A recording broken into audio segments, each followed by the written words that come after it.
जय हिंद साथियों, कैसे आप सब लोग। देखिए, उम्मीद करता हूं कि आप सभी अच्छे होंगे और अपनी आगामी परीक्षाओं की तैयारी में लगे होंगे। और कुछ लोग तो घर की साफ सफाई कर रहे होंगे, दिवाली का टाइम है। तो देखिए, घर की साफ सफाई भी ज़रूरी है, क्योंकि भाई देखिए, डेली आपको जहाँ पे रहना है वो जगह नीट एंड क्लीन रहेगा तो आपके अंदर पॉजिटिव एनर्जी बनी रहेगी। तो साफ सफाई से क्या होता है, पॉजिटिव एनर्जी घर में बनी रहती है। तो वो भी ज़रूरी है। दिवाली भी मनाइए, लेकिन पढ़ाई भी कंटिन्यू रखिए। ये नहीं कि दिवाली है तो हम पढ़ाई को ब्रेक कर दें। तो पढ़ाई को कंटिन्यू रखिए, और साथ में मैं जो पीडीएफ दे रहा हूँ फ्री में, उसको आप डाउनलोड कीजिए। सारे जो जितने भी मंथली करंट अफेयर के वीडियोस हैं, सब में आपको जो है मंथली करंट अफेयर के पीडीएफ की लिंक फ्री में मिल जाएगी। तो ये गिफ्ट मेरे लिए इसलिए है, मैं इसलिए दे रहा हूँ आपको, ताकि आपकी जितनी भी आगामी परीक्षाएं हैं उनमें तैयारी करने में आपको आसानी हो जाए। तो चलिए, उसको डाउनलोड कर लीजिएगा। और हमारा जो टेलीग्राम चैनल है उसमें भी इसकी लिंक आपको दी गई है, तो वहाँ भी क्लिक करके आप इसको डाउनलोड कर सकते हैं। देखिए, आज के करंट अफेयर का जो पहला प्रश्न है यह है कि विश्व शहर दिवस यानी कि वर्ल्ड सिटीज डे कब मनाया जाता है। देखिए, जो आपका विश्व शहर दिवस है इसको हम मनाते हैं 31 अक्टूबर को। तो आज 31 अक्टूबर है और आज हम क्या मना रहे हैं, विश्व शहर दिवस यानी कि वर्ल्ड सिटीज डे। और 2021 के विश्व शहर दिवस का विषय यानी कि थीम है जलवायु लचीलापन के लिए शहरों को अपनाना। ठीक है। तो 2021 के विश्व शहर दिवस की थीम क्या है, जलवायु लचीलापन के लिए शहरों को अपनाना। देखिए, जो आपका विश्व शहर दिवस है ये 31 अक्टूबर 2014 को संघाई चीन में लॉन्च किया गया था। और 2021 2021 में 8वां वैश्विक विश्व शहर दिवस जो है मनाया जा रहा है। और आज का दूसरा प्रश्न है कि विश्व बचत दिवस यानी कि वर्ल्ड थ्रिफ्ट डे कब मनाया जाता है। देखिए, बचत बहुत व्यापक शब्द है, क्योंकि अगर आप सेविंग्स नहीं करेंगे, बचत नहीं करेंगे, तो आने वाले समय में आपको दिक्कतें हो सकती है। तो फ्यूचर के लिए आपको कुछ सेविंग्स बचा कर रखनी चाहिए। अगर आप 10 रुपये कमाते हैं तो यार कम से कम 2 रुपये तो बचाओ, यानी कि 20% बचाओ अपनी फ्यूचर के लिए, ताकि आने वाले समय में अगर कोई विपदा आए तो आप जो है इसी पैसे से, यानी ये 2-2 रुपये बचाएंगे आप। मान लीजिए अगर 2 रुपये हर महीने बचाते हैं तो साल भर में आपने 24 रुपये बचाए, तो आप इससे आराम से अपनी आजीविका मुश्किल समय में चला सकते हैं। तो इन्हीं सब चीज़ों के बारे में जागरूकता फैलाने के लिए विश्व बचत दिवस मनाया जाता है 31 अक्टूबर को। तो आज विश्व बचत दिवस है। और देखिए, इस दिन की स्थापना जो है 1925 में प्रथम अंतर्राष्ट्रीय बचत बैंक कांग्रेस यानी कि world society of savings bank द्वारा जो है की गई थी। तो याद रखिएगा, 31 अक्टूबर को विश्व बचत दिवस मनाया जाता है।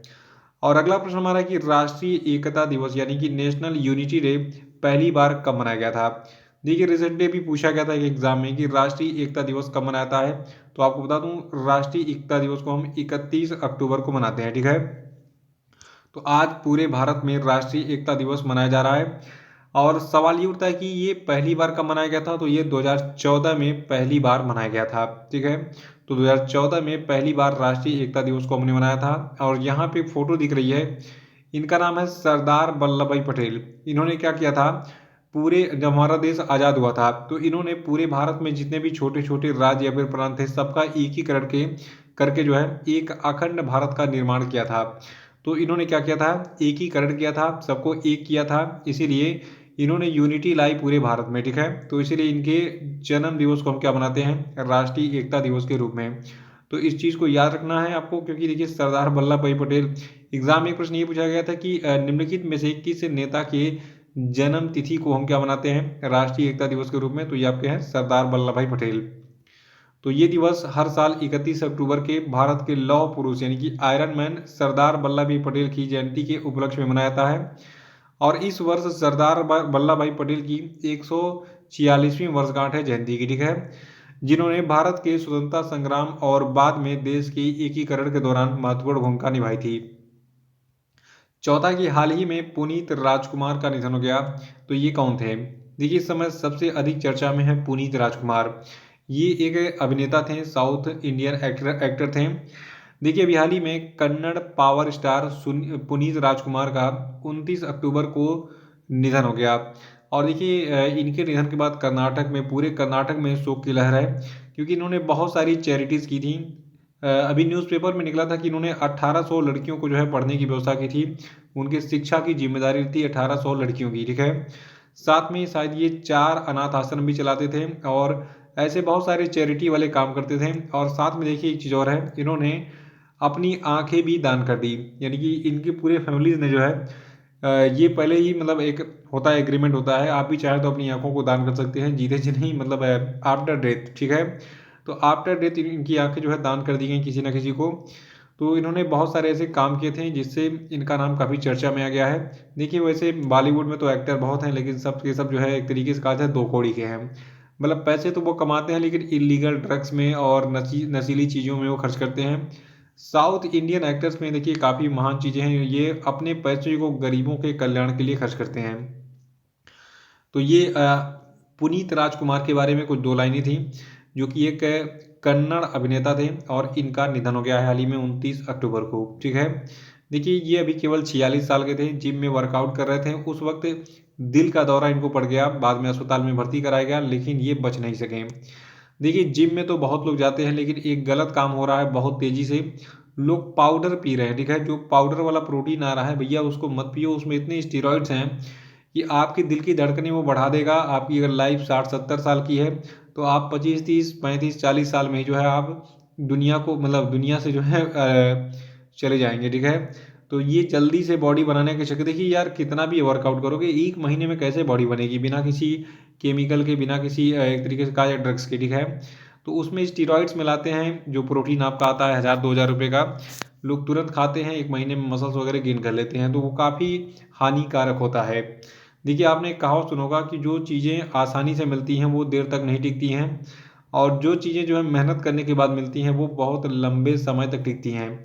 तो मेहनत करो यार, और प्रोटीन के सोर्सेज तो बहुत सारे हैं। अंडे खाओ अगर आप नॉन वेजिटेरियन हो, और वेजिटेरियन हो तो आप जो है अंकुरित चने लो, अंकुरित दाल लो, बहुत सारी चीज़ें ऐसी हैं, बादाम लो, काजू लो, छुहाड़ा लो, गरी लो, मतलब ये सारी चीज़ों का मिक्सर आप लीजिए, सबसे प्रोटीन का बाप है ये।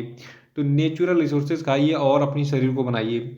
ये सारे काम मत कीजिए कि मतलब आपका जो है पता चले कि 40 साल की उम्र में हार्ट फेलियर हो जाए या फिर कुछ भी हो जाए। पांचवा प्रश्न है कि किस कंपनी को इंडिया ग्रीन एनर्जी अवार्ड 2020 से सम्मानित किया गया।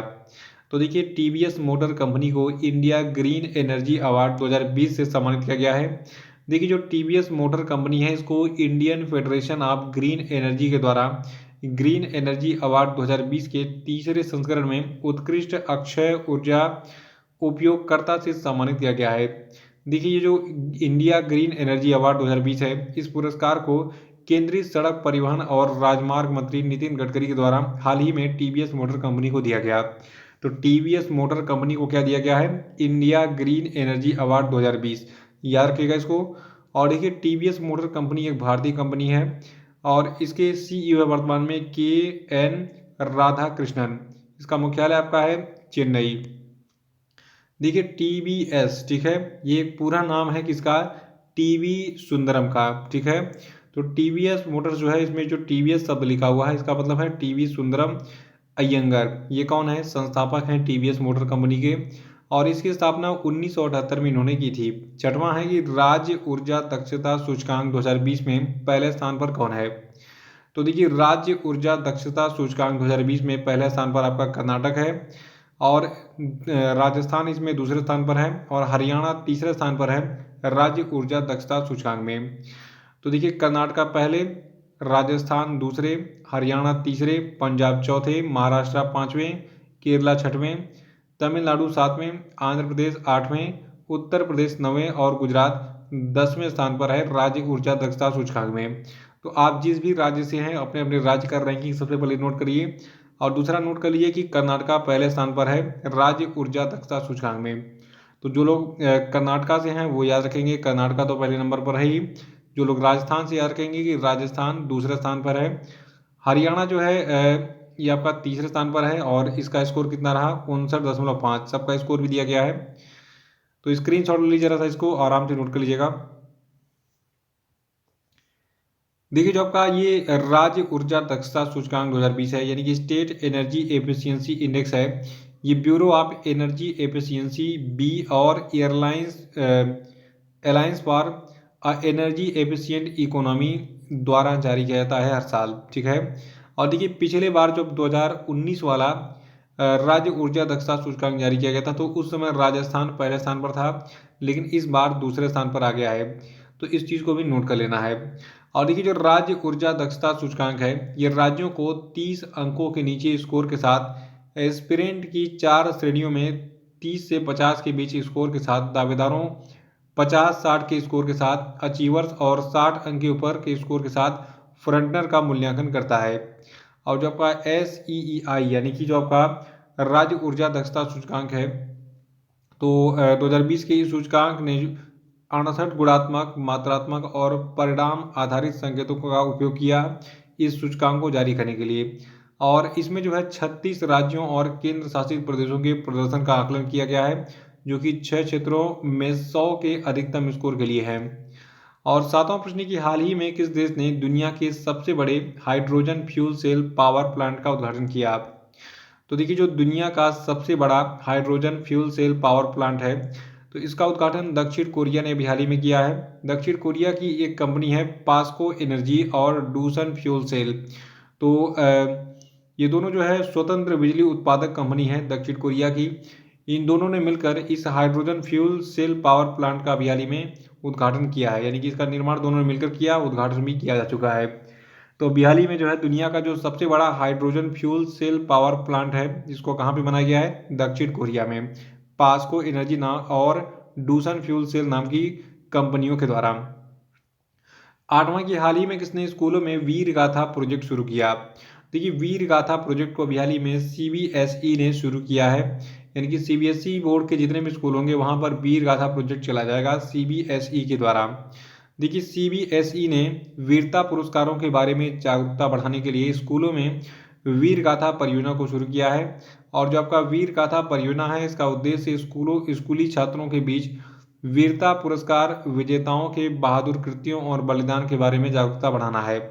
और जो आपका वीर गाथा परियोजना है, इसका संचालन 21 अक्टूबर से 20 नवंबर तक किया जा रहा है।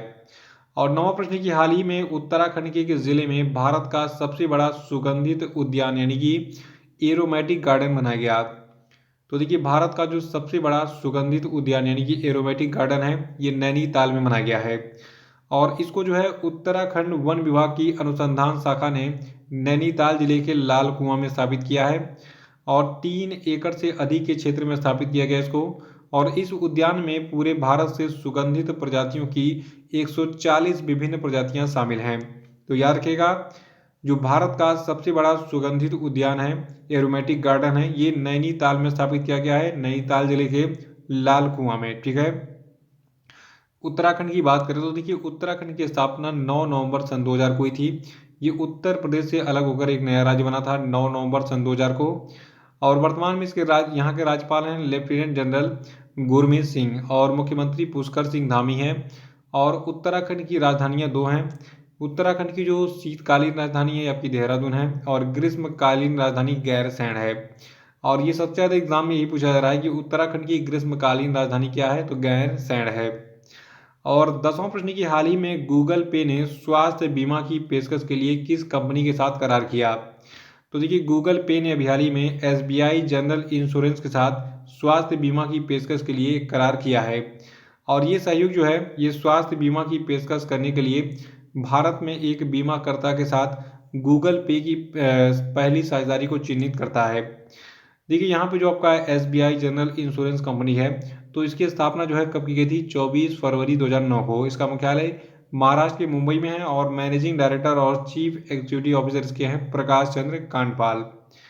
तो याद रखिएगा, जो आपका SBI जनरल इंश्योरेंस है, इसके साथ में गूगल पे ने स्वास्थ्य बीमा की पेशकश के लिए अभी हाल ही में करार किया है। 11वां की, अंतर्राष्ट्रीय इंटरनेट दिवस कब मनाता है? तो देखिए, अंतर्राष्ट्रीय इंटरनेट दिवस को हम 29 अक्टूबर को हर साल मनाते हैं। और ये दिन पहला इलेक्ट्रॉनिक संदेश भेजने का प्रतीक है, जिसे 1969 में एक कंप्यूटर से दूसरे कंप्यूटर में स्थानांतरित किया गया था। और देखिए, उस समय एक मज़ेदार बात यह है कि इंटरनेट को जो है उस समय ARPANET यानी कि advance research project agency network के नाम से जाना जाता था। तो इंटरनेट पहले किस नाम से जाना जाता था? ARPANET के नाम से। ठीक है। ये चीज़ कितने लोगों को पता थी? कमेंट बॉक्स में बताइए। अगर नहीं पता थी तो इसको तुरंत लाइक करके इसको आगे बढ़ा दीजिए। ठीक है।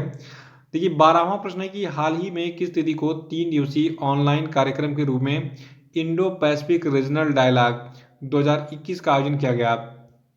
तो देखिए, 27, 28 और 29 अक्टूबर को। ठीक है।